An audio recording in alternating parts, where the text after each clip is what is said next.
We are adults, or we're young adults if you're still in high school.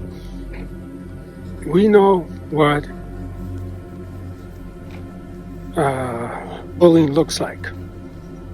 Okay? Especially when we are at the bullying end of it, right? We know what it looks like. But we can't see bullying once we enter the realm of politics. That sounds like a lot of, trying to find nice words here because I don't know how